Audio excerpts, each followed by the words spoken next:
New Satpura IT के YouTube channel पर आप सभी का स्वागत है। आज की वीडियो में हम देखेंगे ट्रांसफार्मर का विद्युत वाहक बल समीकरण। ट्रांसफार्मर का विद्युत वाहक बल समीकरण। तो ट्रांसफार्मर के विद्युत वाहक बल समीकरण में ट्रांसफार्मर का विद्युत वाहक बल ट्रांसफार्मर का विद्युत वाहक बल EMF निम्न पर निर्भर करता है।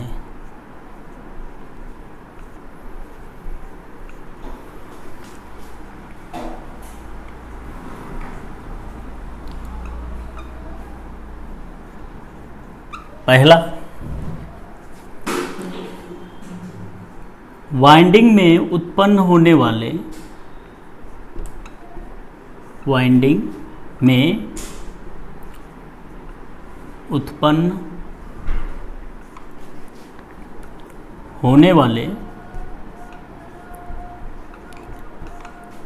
अधिकतम फ्लक्स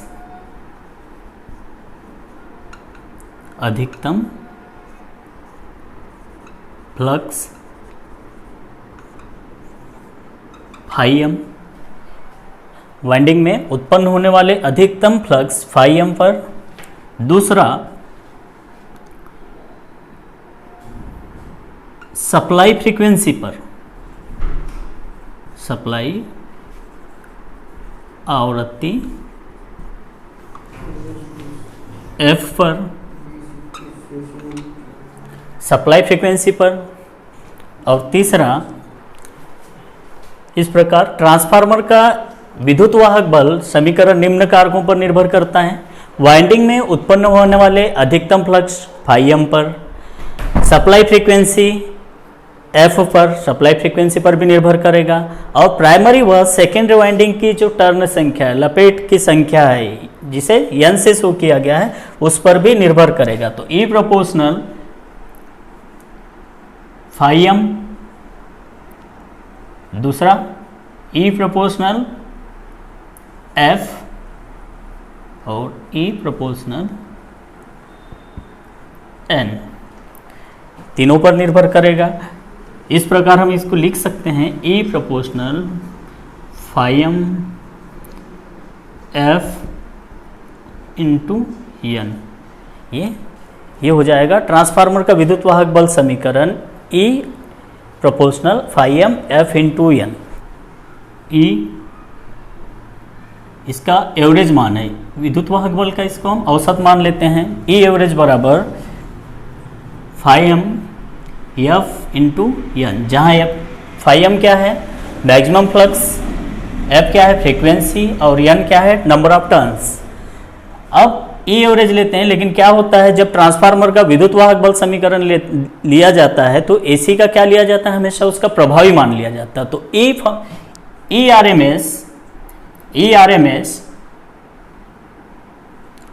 RMS बराबर क्या होता है, E average into form factor.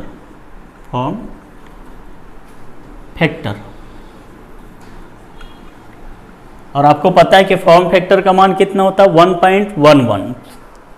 यहाँ अगर हम मान रखते हैं तो E RMS बराबर E एवरेज इंटू 1.11, यह मान रख देते हैं। E RMS बराबर E एवरेज का मान ये रखा हुआ है, E एवरेज जो दे रहा है औसत मान, यह है phi M F into N into क्या हो जाएगा, 1.11। अब हमको पता है कि क्या होता है,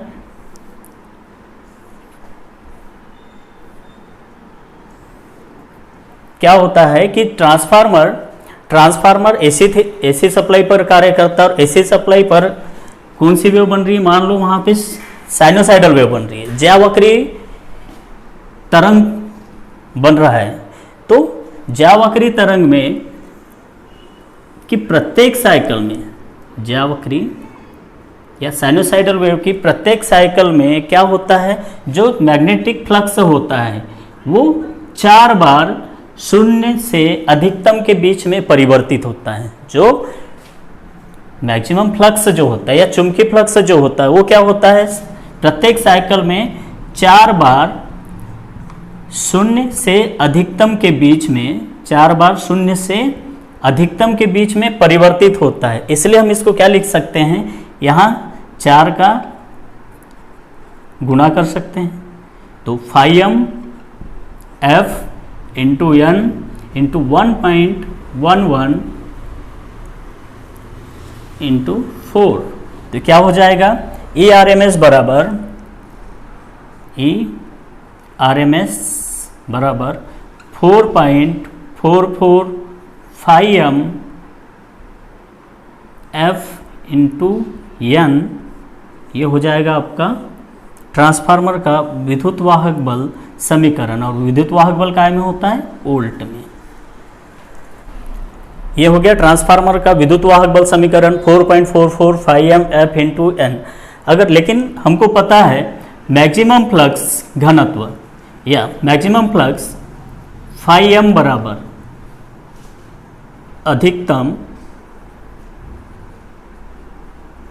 अधिकतम चुंबकीय फ्लक्स phi m बराबर क्या होता है, फ्लक्स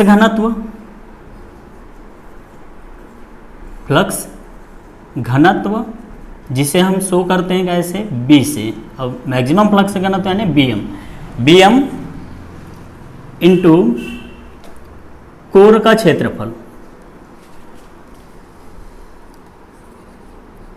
कोर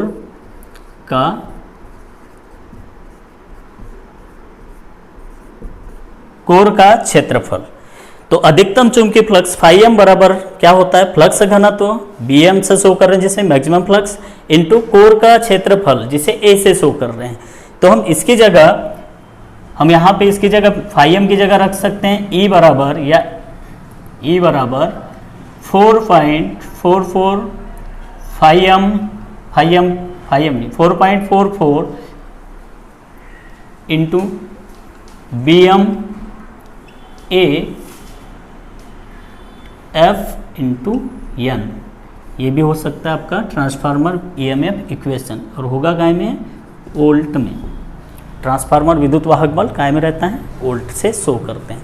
तो इस प्रकार हमने ट्रांसफार्मर का विद्युत वाहक बल समीकरण देखा है। तो यह है ट्रांसफार्मर का एवरेज विद्युत वाहक बल, एवरेज EMF होता है phi m f into n, और ERMS क्या हो जाएगा, ERMS बराबर क्या होता है, E average into form factor. Form factor का मान हमको पता है 1.11 होता है, इसलिए हम इसमें मान रखें तो क्या हो गया, phi m into f into n into 1.11।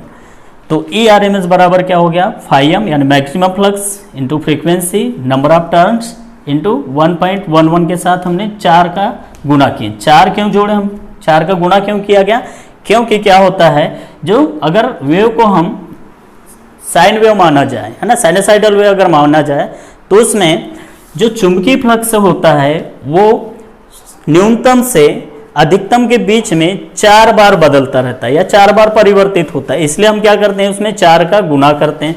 जब 4 का गुणा करें तो क्या आ गया, ERMS बराबर 4.44 phi m f into n volt. अब देखते हैं कि phi m यानी मैक्सिमम फ्लक्स बराबर क्या होता है, Bm इंटू A। Bm क्या हो गया, maximum flux density into area of core, कि कोर का क्षेत्रफल A, उसका मान रख दिया हमने यहाँ पे, E बराबर 4.44 Bm into A into F into n, ये हो गया वोल्ट में। इस प्रकार हमने आज ट्रांसफार्मर का विद्युत वाहक बल समीकरण देखा हमने ट्रांसफार्मर में विद्युत वाहक बल समीकरण। अब देखते हैं हम ट्रांसफॉर्मेशन रेशियो, है ना। तो इसमें देखते हैं कि अगर ट्रांसफार्मर में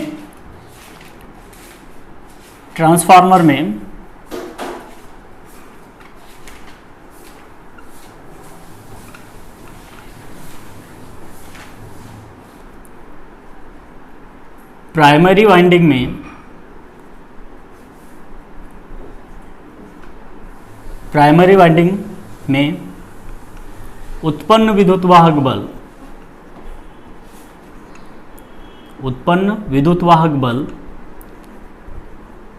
को EP से शो करें। प्राइमरी वाइंडिंग में उत्पन्न विद्युत वाहक बल को EP से, उसी प्रकार सेकेंडरी वाइंडिंग में उत्पन्न विद्युत वाहक बल को, सेकेंडरी विद्युत वाहक बल को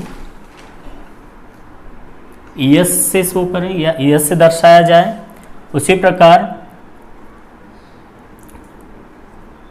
प्राइमरी वाइंडिंग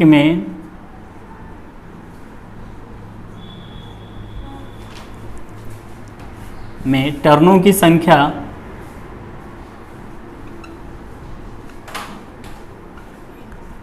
को NP से दर्शाया जाए। प्राइमरी वाइंडिंग में टर्न संख्या NP से दर्शाया जाए। उसी प्रकार सेकेंडरी टर्न संख्या, सेकेंडरी वाइंडिंग में टर्न संख्या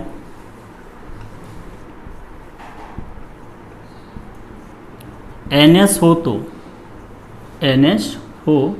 तो सेकेंडरी विद्युत वाहक बल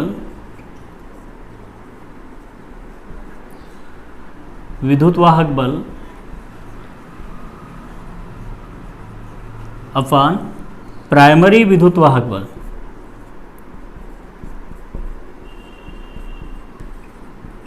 बल को ट्रांसफार्मर रेशियो कहा जाता है।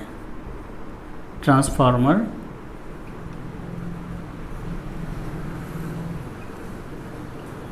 अनुपात कहा जाता है ना। ट्रांसफार्मर में प्राइमरी वाइंडिंग में उत्पन्न विद्युत वाहक बल को EP से, सेकेंडरी में उत्पन्न विद्युत वाहक बल को ES से, प्राइमरी वाइंडिंग में टर्न संख्या NP से और सेकेंडरी वाइंडिंग में टर्न संख्या NS से दर्शाया जाए, तब क्या होगा, सेकेंडरी विद्युत वाहक बल अपॉन प्राइमरी विद्युत वाहक बल, इसे बोला जाएगा ट्रांसफॉर्मेशन रेशियो या ट्रांसफार्मर अनुपात। अब इसका मान रखते हैं ES अपॉन EP, तो ES बराबर क्या होता है 4.44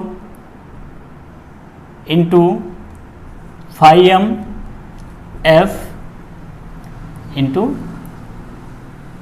NS। उसी प्रकार प्राइमरी विद्युत वाहक बल EP बराबर 4.44 into 5M F into NP। क्योंकि क्या होता है 4.44 कॉमन है, 5M प्राइमरी वाइंडिंग में जितना मैक्सिमम फ्लक्स उत्पन्न हुआ है उसी से रिलेटेड क्या होगा, सेकेंडरी वाइंडिंग में भी मैक्सिमम फ्लक्स क्या होगा, उत्पन्न होगा, इसलिए ये बराबर होता है। फ्रीक्वेंसी प्राइमरी वाइंडिंग में जो रहेगी वही फ्रीक्वेंसी सेकेंडरी वाइंडिंग में उत्पन्न होगी। तो हम इसे काट सकते हैं, ये तो बचा क्या, ES अपान EP बराबर NS अपान NP। और इसे ये क्या होता है, किसके बराबर, ट्रांसफार्मर रेशियो, जिसे K से दर्शाया जाता है। ES अपान EP बराबर NS अपान NP बराबर K, जो ट्रांसफॉर्मेशन रेशियो कहलाता है। और इस प्रकार क्या होगा, ES अपान EP बराबर NS अपान NP बराबर K। अब ES, अब देख सकते हैं अपन सेकेंडरी विद्युत वाहक बल किसके बराबर माना जा सकता है, नो लोड पर terminal voltage, secondary terminal voltage के बराबर माना जा सकता है। उसी प्रकार EP को भी नो लोड पर प्राइमरी विद्युत वाहक बल को प्राइमरी टर्मिनल वोल्टेज के बराबर माना जा सकता है।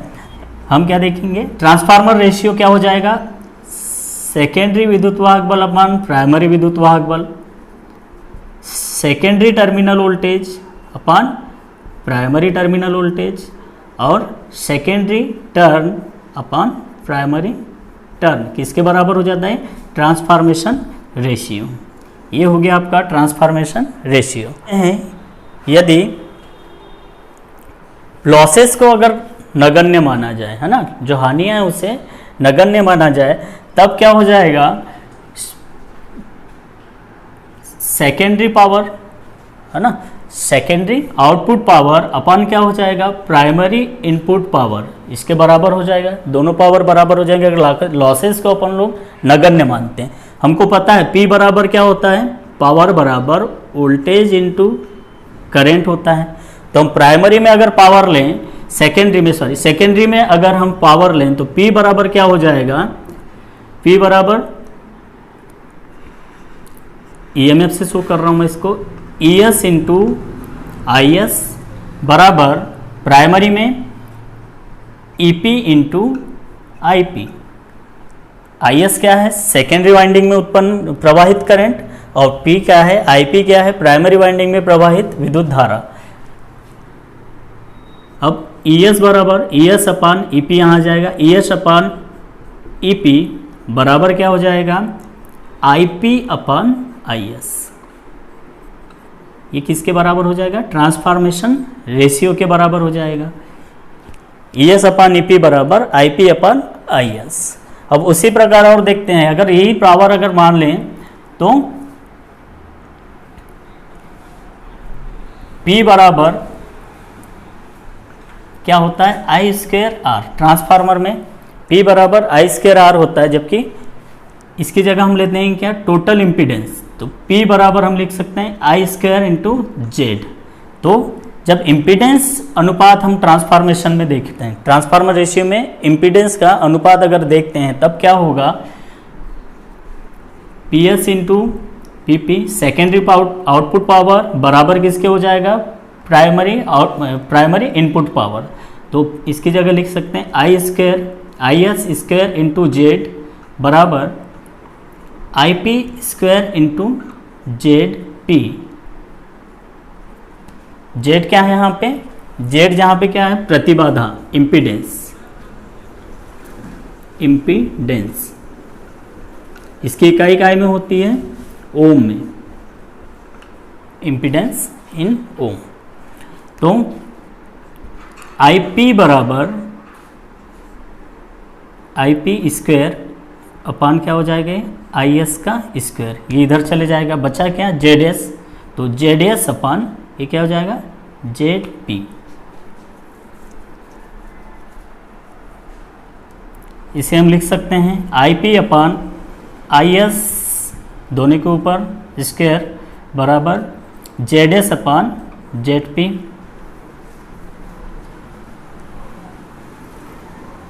अब यहाँ से अगर स्क्वायर हटा दिया जाए तो IP अपान IS बराबर अंडर रूट ZS अपान ZP।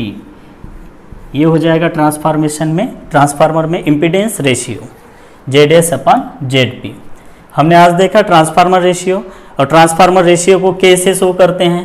यदि मान लो ट्रांसफार्मर रेशियो K का मान 1 से अधिक है, ट्रांसफार्मर रेशियो K का मान 1 से अधिक है, उस कंडीशन में वह ट्रांसफार्मर कैसा कहलाएगा, step up transformer, step up transformer. यदि ट्रांसफार्मर रेशियो का मान 1 से क्या हो, कम हो, ट्रांसफार्मर रेशियो का मान 1 से कम हो, तो वह ट्रांसफार्मर क्या कहलाएगा, स्टेप डाउन ट्रांसफार्मर।